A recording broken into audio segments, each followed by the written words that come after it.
Okay, look here, there are two hydrogen in H2 molecule. One hydrogen is one electron in valence shell, and another hydrogen also has one electron in its valence shell. So they share the two electron.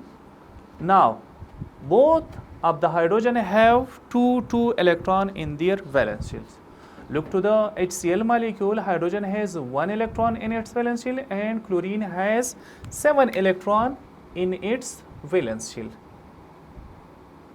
So chlorine need one electron to complete their valence shell and hydrogen also need one electron to complete their valence shell. So the chlorine and hydrogen share the one electron and make a covalent bonds. In organic chemistry, we discuss the hydrocarbons. So all the covalent bond are between the hydrogen and carbon and carbon and carbon. Mostly they are hydrocarbon, many of them are derivative of hydrocarbon. So here we are discussing mainly the valence electron of carbon and valence electron of hydrogen. I mentioned the valence electron of carbon by dot and the valence electron of hydrogen by cross.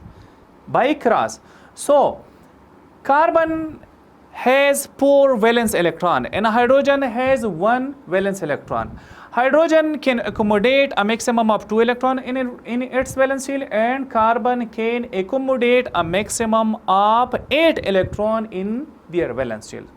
So one hydrogen can share 1 electron with carbon and one carbon can share 4 electron with 4 hydrogen. Now methane is formed. The valence shell of carbon is also complete and the valence shell of hydrogen is also complete.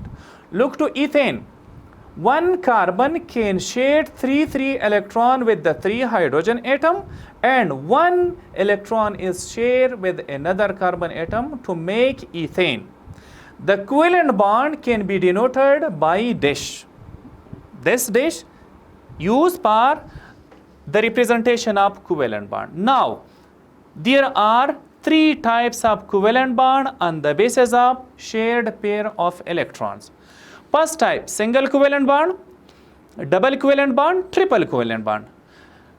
First, single covalent bond, the covalent bond which is formed by sharing of one electron by each atom is called single covalent bond.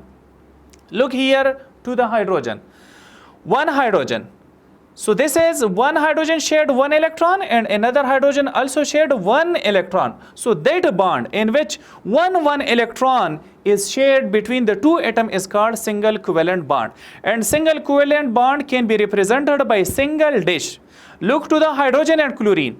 1 electron by 1 hydrogen atom, another electron by chlorine atom. So a single dash can represent the single covalent bond. Now second type, the double covalent bond, the covalent bond which is formed by sharing of two electron by each atom is called double covalent bond. Look to the example in oxygen. Oxygen has 6 electron in its valence shell. So oxygen need 2 electron for completing their valence shell. So one oxygen can share 2 electron with another oxygen atom to make double covalent bond. Carbon, 4 electron, 2 bond with other atom and 2 bond with carbon. So this is called double covalent bond. The bond which is formed by sharing of two electrons. So 2 atom by 1 oxygen, 2 electron by 1 oxygen atom, 2 electron by another oxygen atom, 2 electron by 1 carbon atom, 2 electron by another carbon atom, and they can be represented by double dash. Now third type, triple covalent bond. The covalent bond which is formed by sharing of 3 electron by each atom is called triple covalent bond. Look to the nitrogen. 3 electron by 1 nitrogen, 3 electron by another nitrogen, 3 electron by 1 carbon, 3 electron by another carbon atom. So this is called triple covalent bond and triple covalent bond can be represented by triple dash. Look to the bond length. The bond length of single covalent bond is greater than the double covalent bond and the bond length of double covalent bond is greater than the triple covalent bond. So it means that the triple covalent bond has shortest bond length. So this is enough for today. Now if you have any questions, so ask.